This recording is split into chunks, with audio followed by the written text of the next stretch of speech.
Guys, Insight from Ukraine and Russia is back with even more intercepts. This time, he's got some from the front lines, Russian soldiers who are bearing the brunt of the Ukrainian counteroffensive. Let's give it a listen.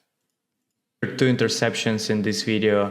The first one is kind of difficult to listen to because you'll hear about an unsuccessful Ukrainian local advance in the late winter of 2023.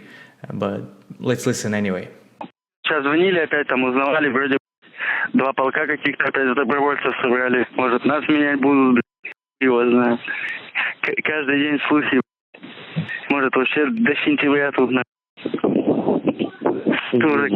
у половины крыша начала ехать уже. Yeah, this is one of the things that we've talked about in a lot of other videos about the lack of cohesive leadership among Russian armed forces.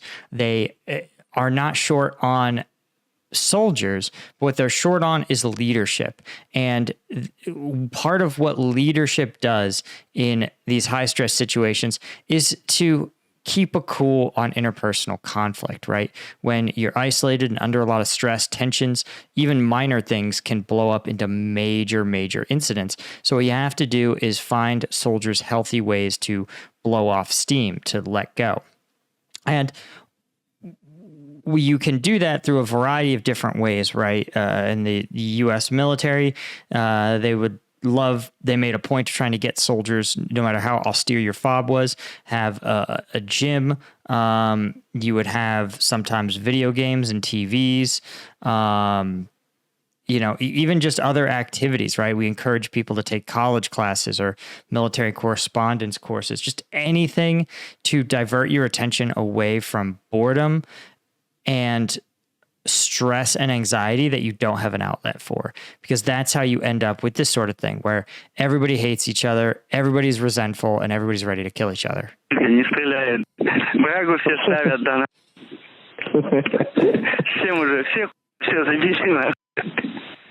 Okay, here's the moonshine thing that you should worry about. The problem with moonshine and any sort of DIY fermentation is that if you're going to brew beer in your own house or wine in your own house, that's actually pretty safe. And the reason is because the bacteria, right, eats sugar and spits out alcohol, but it spits out two different kinds of alcohol, methyl alcohol and ethanol, right? Ethanol is the stuff that'll get you drunk, and methyl alcohol is the classic stuff that'll make you go blind. And when you have a little bit of methyl alcohol, it's not a big deal. In low concentrations, your kidneys, your liver, they just filter it out. You're fine. But when you distill it, the danger is that you concentrate the methyl alcohol. And so while some people won't get any of it, some glasses will end up with really high concentrations of methyl alcohol. The result is potential medical emergencies, right? Going blind, liver failure, kidney failure. Да, вообще тоже еле опять выжил. Слышал это? Гришин-то. Никому не звоню больше. Еще не знаю. Это еще перед Новым годом было, и там на Келли двое выжили всего. Он и...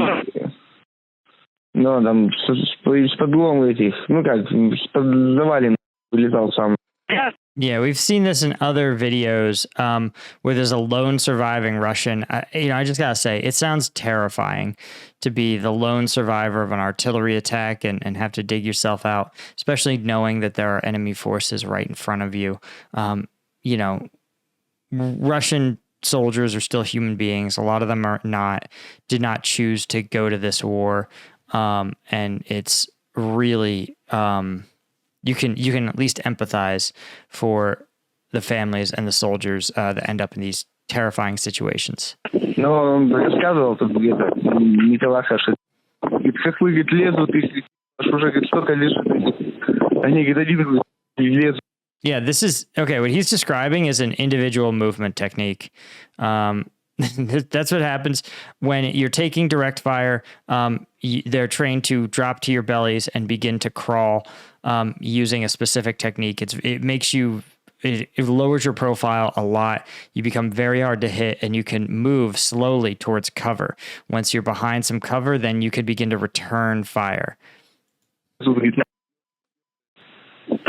So yeah, I'm sure he is like, wow, they're superhuman. They're getting shot at and they're still moving. No, they're just following their training.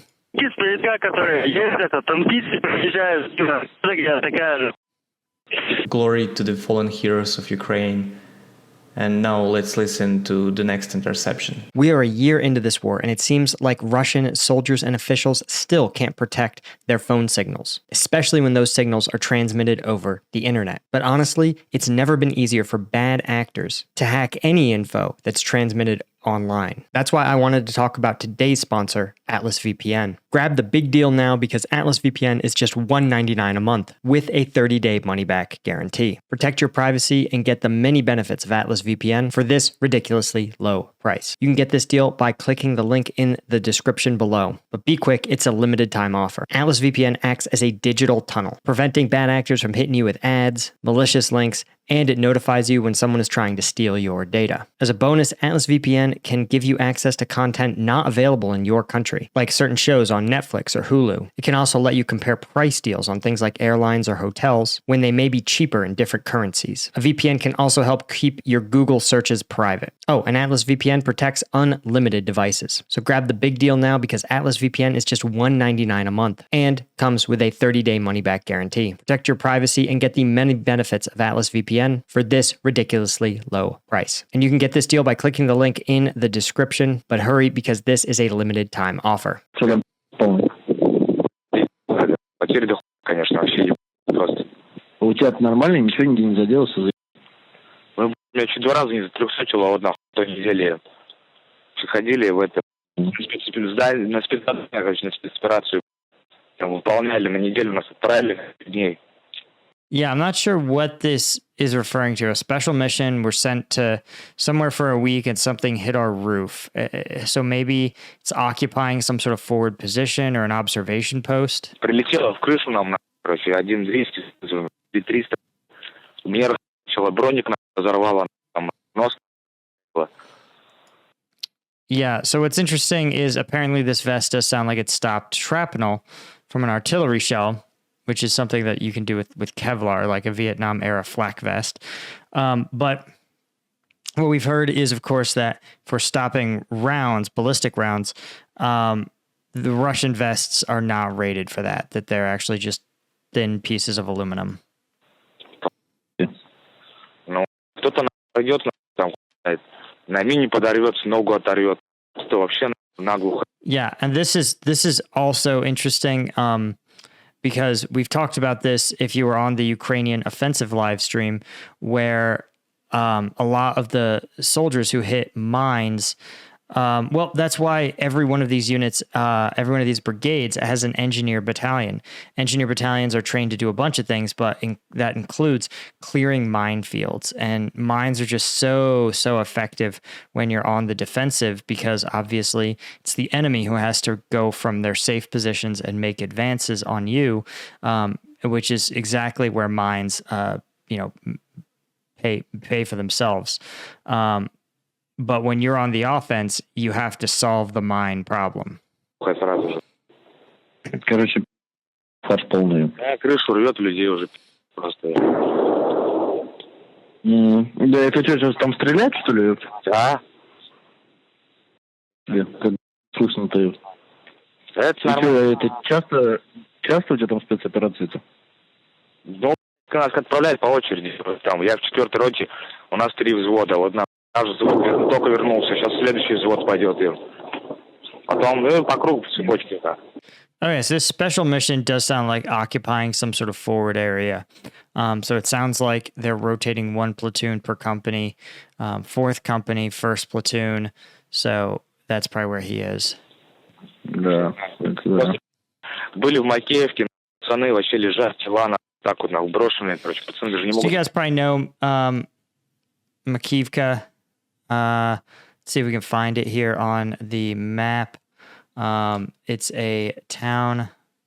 You're like, wow, I know it's a town.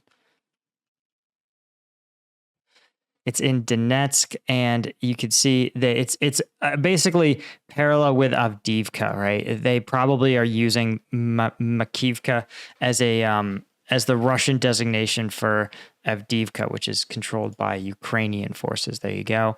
And Russia has been trying to encircle this unsuccessfully. So you can understand, though, why this might be regarded as something of a meat grinder.